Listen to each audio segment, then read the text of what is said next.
Welcome to the Marquette Hoops Basketball Show. My name is John Dodds, and today we're going to preview the Marquette-Wisconsin game to be played this Saturday, starting Saturday morning.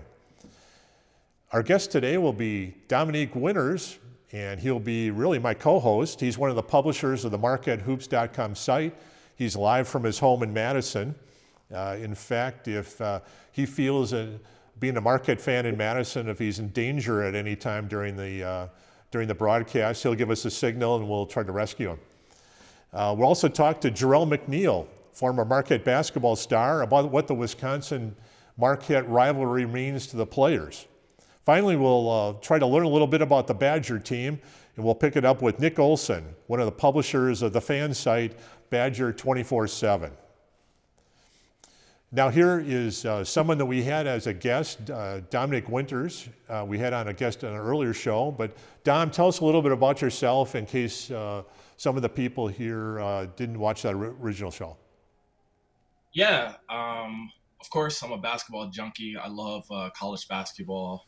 Grew up in the state, loving all the teams, honestly, into college.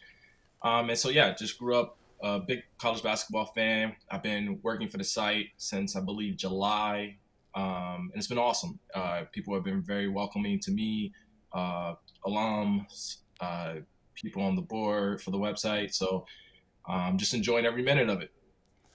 We had an article about Marquette's recruiting, which early signing in November included Demarius Owens and Royce Parham, both from Western Reserve Prep in Ohio. And we have an article up on the front page if you want to see some tape and some interview with them. But what are your comments about the players? Yeah, so for Demarius Owens, he's 6'7", extremely athletic. He reminds me a lot of Jamil Wilson, Marquette fans will remember. He's just a pick and pop threat. Can get to the basket with ease. I think Marquette fans should be really excited for him. Getting that type of elite athlete in the Big East is going to be big. With Royce is, dare I say, a 2.0 also. Royce is really great around the basket. What he does a little bit different than Oso is he can extend it out to the three-point line and force bigger defenders to guard him at the perimeter. And he also has some good ball handling skills to blow by his defenders and finish above the rim as well. I think these two recruits were steals for Marquette, especially how early that they signed them. And I can't wait to see them on campus. I think Royce Parham is a souped-up Justin Lewis. He can hit from the outside, and he can play the 3, the 4, and the 5. While Owens, I like your analogy with Jamil Wilson. He can play the 2, the 3, and the 4. So it's going to be interesting watching that again, watching them grow this year. We'll have updates. And on the site, if you'd like to see some highlights of them, just go to MarquetteHoops.com and on the front page. Some housekeeping items. This week on Tuesday, Marquette's Tyler Kolek scored 16 points against Southern, making him only the 5th player in Marquette history to score 1,000 points and have 500 assists in a career. The others were Tony Miller, Travis Diener, Dominic James, and Aaron Hutchins. Also, Marquette is now ranked 3rd in the AP Top 25, their highest ranking since February of 1978, when they were number 1 for 1 week before losing a road game at Notre Dame. They survived the gauntlet, beating Illinois, then going to the Maui Classic, beating UCLA, beating number 1 Kansas, and before losing to number 2 Purdue, and now that made Purdue number 1. So those are some housekeeping items. Also, we have a note from Maya Smart. She sent us a note. She was on 2 of our shows. She wrote the book, Reading for Our Lives, a literacy plan for ages 0 to 6. She now has an online class that starts January 7th. Go to mayasmart.com. It's geared for parents who may not have had the best of experience in the education system, may not be confident teaching their kids to read. It's for parents, teachers, and librarians. So go to mayasmart.com. Jerel, when you look back at the Wisconsin Marquette rivalry, what comes to mind? Oh man, a lot of tough, hard fought games for sure. If I'm not mistaken, I think I ended my career. I was 2-2, so I had a 500 split, which I'm not that happy about. I didn't get the edge on them before I left, but I think I won my last one in Milwaukee, and we stole one my sophomore year in Madison. So obviously, always a tough, hard fought battle. It's kind of a battle for state supremacy, or it has been the last couple of decades. It seemed like the first year when you played them, you were a freshman along with Dominic James and Wesley Matthews Jr. and Steve Novak and Joe Chapman were the seniors on that team.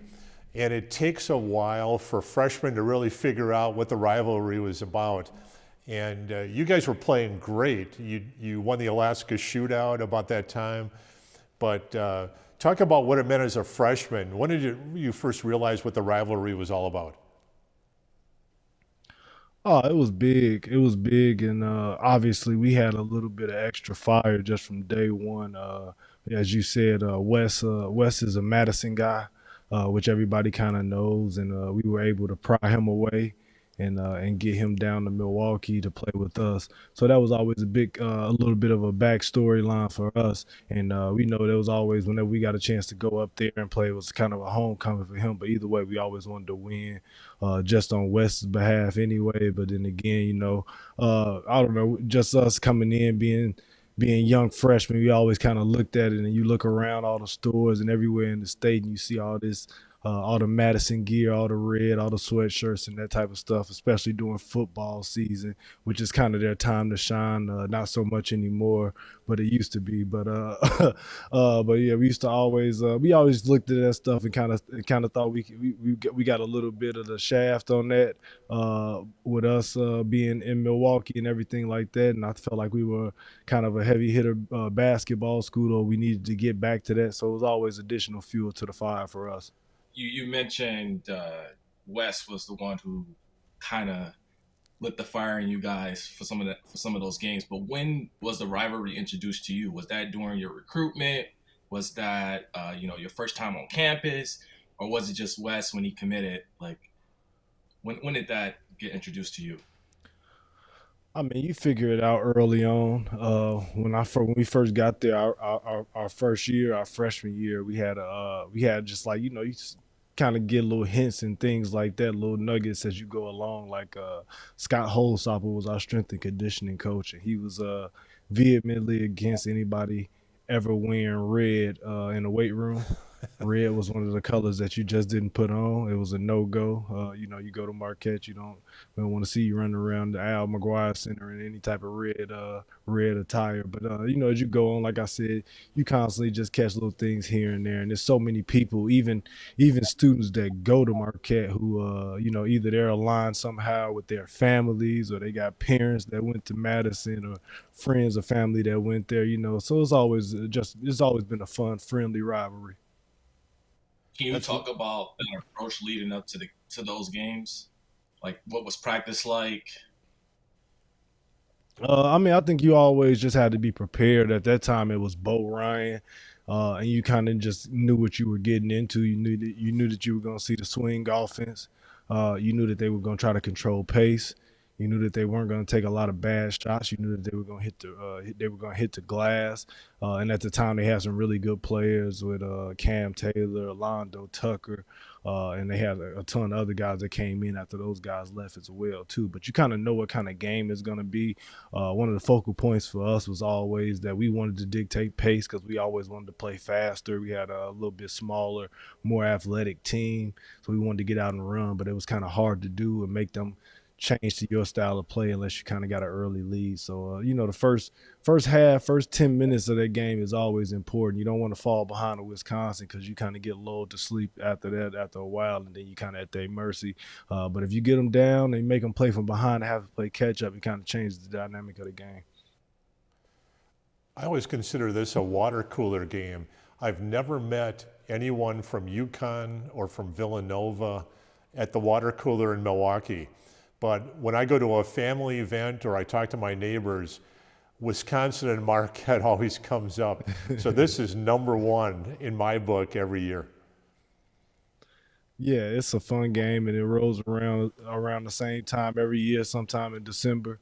Usually the first couple weeks in December, and like you said, it's a water cooler game because I know how it is up there in Wisconsin. It just seems like everybody's somehow connected to one school or one way or another. So that always makes it fun. I'm sure it's a lot of in-office betting and things like that, some gentlemen's bets or some dinner bets or whatever it may be going on. And we always look forward to it, and we try to hold serve and try to get the wins. When you look at Marquette right now, what impresses you? They're third ranked. It's been the first time they've been this high since I think it's February of 1978. What do you think of Marquette? What impresses you?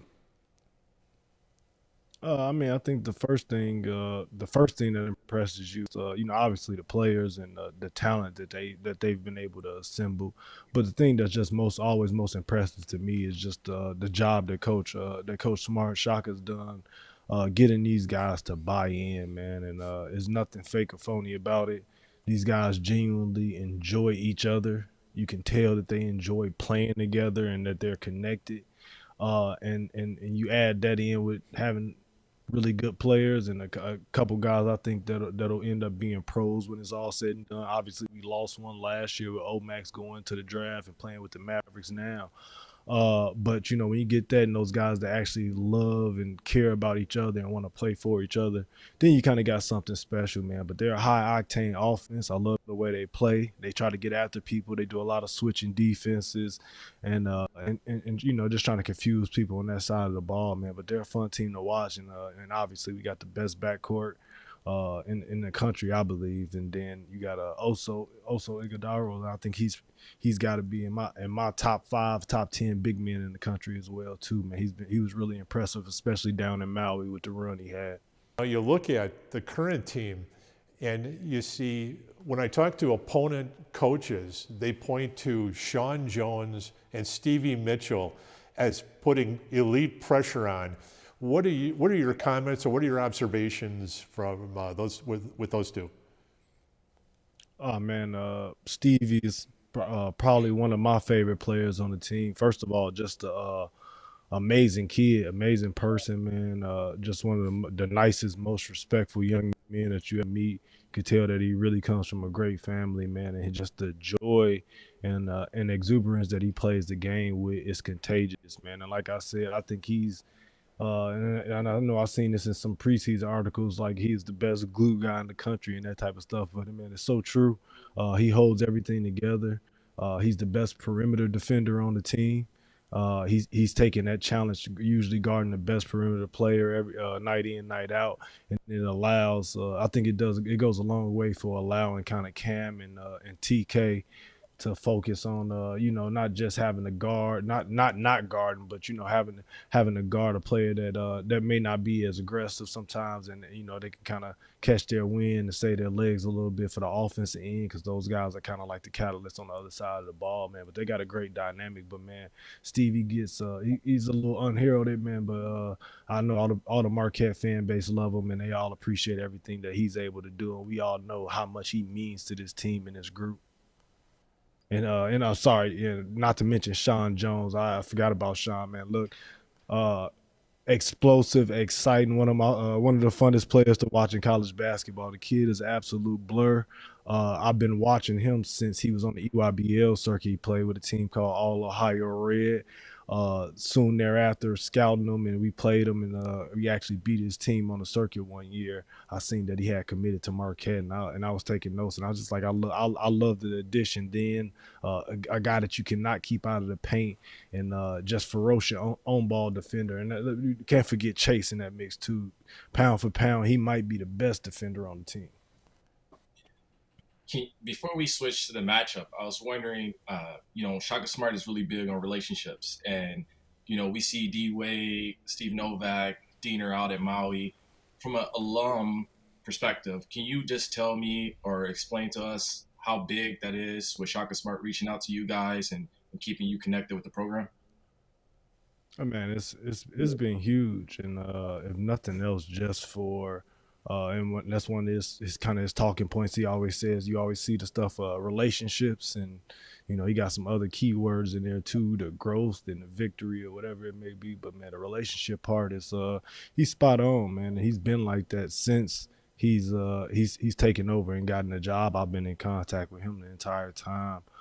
Just him reaching out and building these relationships and building these bridges with the former guys that were here and the guys that have been through it, who they mean a lot to the program. But I think what kind of gets forgotten about is just how much this program means to all of us. I know it changed my life uh, for a number of reasons, and I got lifelong connections that I still hold on to today. But just seeing all those guys back, it's awesome, man. You got D Wade on the sideline. They going on boat cruise. I'm not gonna lie, I was a little bit jealous, but I'm gonna blame Scott Kuykendall and Mike Broker because I guess the '09 team we didn't get our invite, but our reunion got to be coming up here pretty soon. So hopefully we can make the next Maui trip.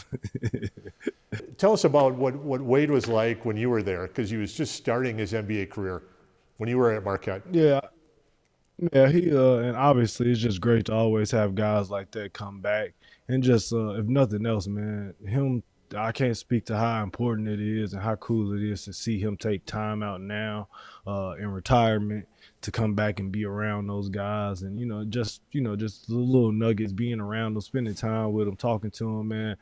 It means the world to those kids because I know how it was when we were there and we weren't as fortunate because he was in the midst of a playing career and really just getting started with his playing career on his rise to kind of become one of the greatest of all time. He was really busy, so he didn't get to come back a ton, and he didn't spend a ton of time with our group, but he did kind of help navigate us as we became pros. Obviously, he was on a phone call that I had after I graduated, just talking about like representation and the next step. And I know Dominique as well too.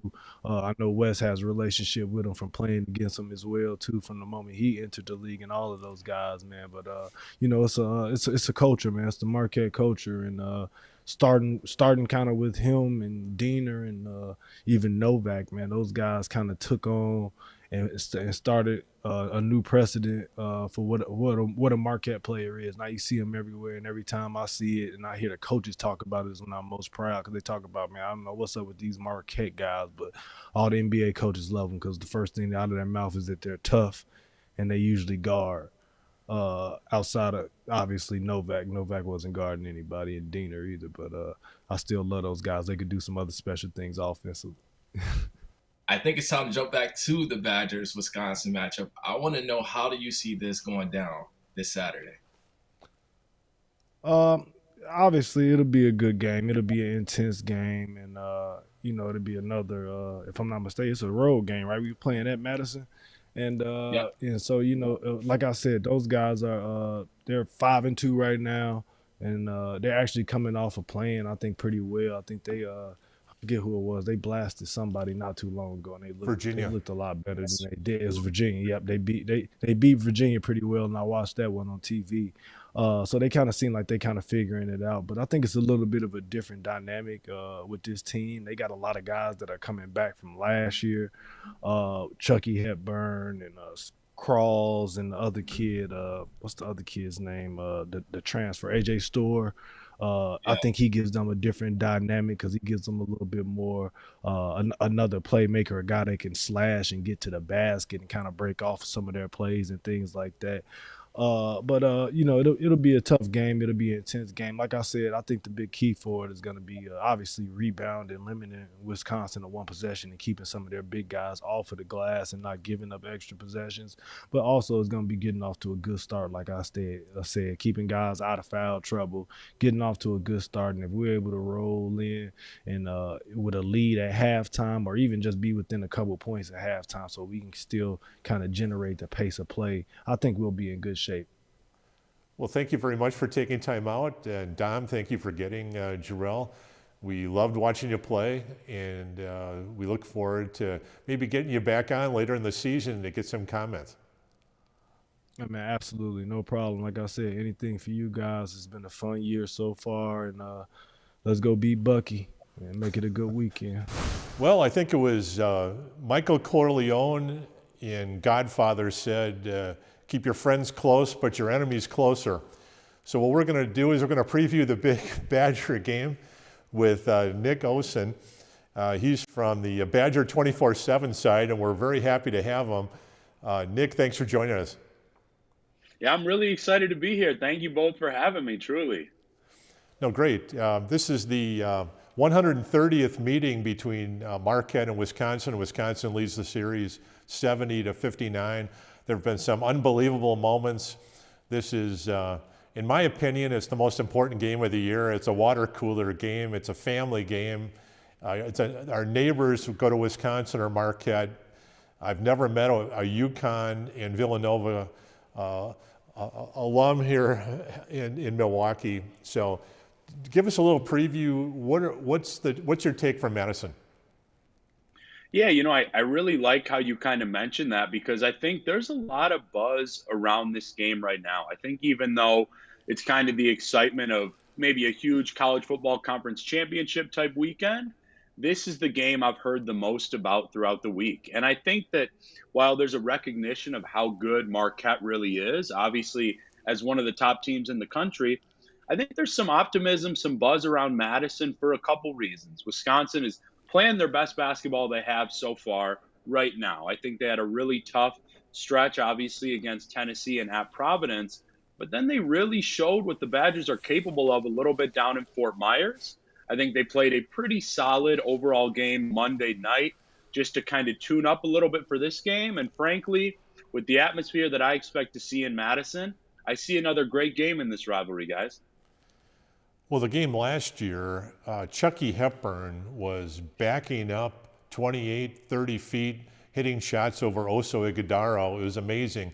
I'd like to find out what he had for breakfast in the pregame meal or whatever, because I have to get me some of that. Talk about the key people, the key players. I think Osegun had a really good game also. He was very impressive last year, but he's been slowed by a back injury.